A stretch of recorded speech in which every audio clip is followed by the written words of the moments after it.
Be ready. 5 seconds.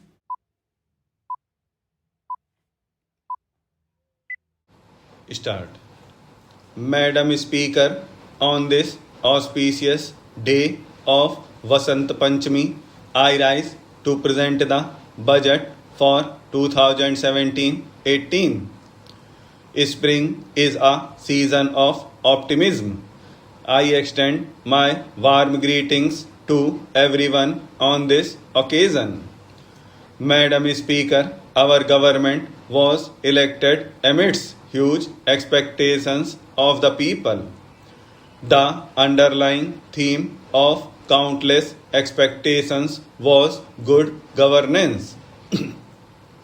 The expectations included burning issues like inflation and price rise, corruption in day-to-day transactions, and crony capitalism. There was also expectation for a major change in the way the country's natural resources were allocated, processed, and deployed. In the last 2.5 years, it has been our mission to bring a transformative shift in the way our country is governed.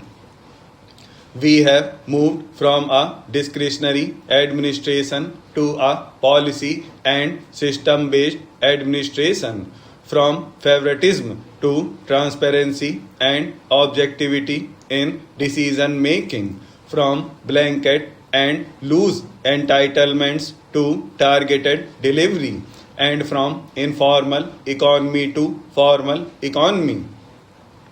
Inflation, which was in double digits, has been controlled. Sluggish growth has been replaced by high growth, and a massive war against black money has been launched.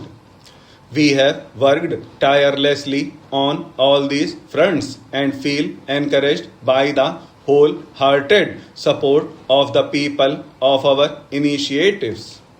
The government is now seen as a trusted custodian of public money.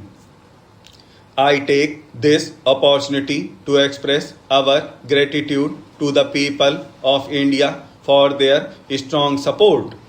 We shall continue to undertake many more measures to ensure that the fruits of growth reach the farmers, the workers, the poor, the scheduled castes and scheduled tribes, women, and other vulnerable sections of our society.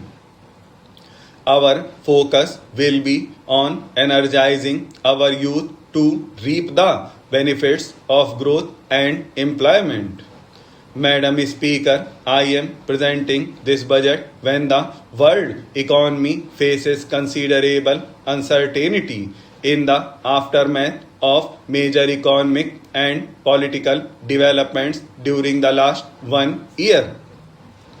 Nevertheless, the International Monetary Fund estimates that world GDP will grow by 3.0% in 2016 and 3.4% in 2017. The advanced economies are expected to increase their growth from 1.6% to 1.9%, and the emerging economies from 4.1% to 4.5%. As per current indications, macroeconomic policy is expected to be more expansionary in certain large economies of the world. There are, however, three major challenges for emerging economies. First, the current monetary policy stance of the US Federal Reserve to increase the policy rates more than once in 2017 may lead to lower capital inflows and higher outflows from the emerging economies. Second, the uncertainty around commodity prices, especially that of crude oil, has implications for the physical situation of emerging economies. It is, however, expected that increase, if any, in oil prices would get tempered by quick response from producers of shale gas and oil. This would have a sobering impact on prices of crude and petroleum. Third, in several parts of the world, there are signs of increasing retreat from globalization of goods, services, and people as pressures for protectionism and building up. These developments have the potential to affect exports from a number of emerging markets, including India. Amidst all these developments, India stands out as a bright spot in the world economic landscape. India's macroeconomic stability continues to be the foundation of economic success. CPI inflation declined from 6% in July 2016 to 3.4% in December 2016 and is expected to remain within RBI's mandate range of 2% to 6%. Favorable price developments reflect prudent macroeconomic management resulting in higher agricultural production, especially in pulses.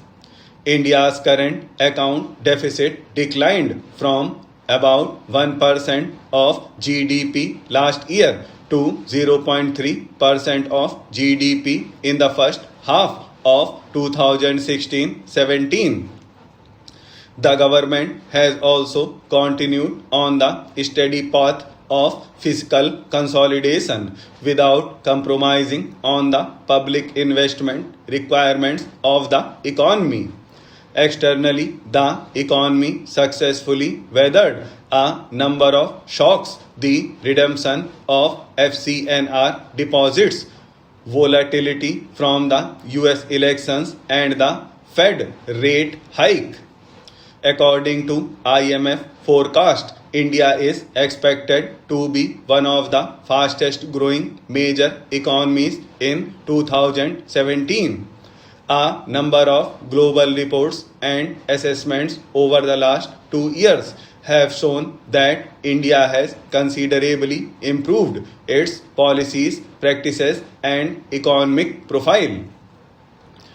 These are reflected in Doing Business report of the World Bank, World Investment Report 2016 of UNCTAD, Global Competitiveness Report of 2015-16 and 2016-17 of the World Economic Forum and several other reports. India has become the sixth largest manufacturing country in the world, up from ninth previously.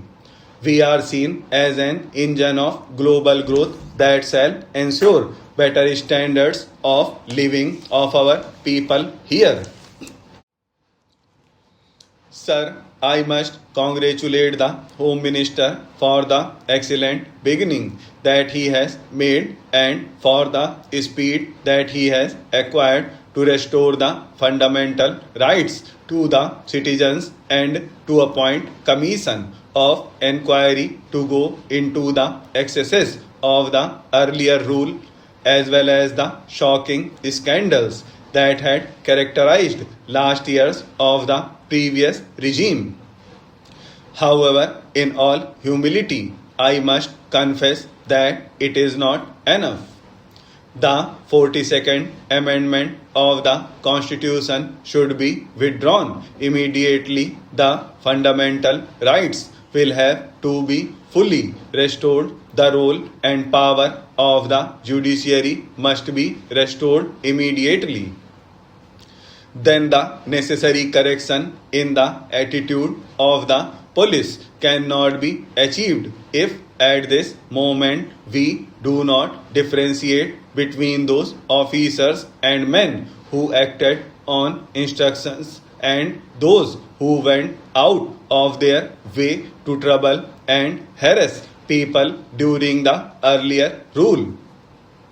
if we do not differentiate between these people and do not give to the guilty exemplary punishment that would serve as deterrent and corrective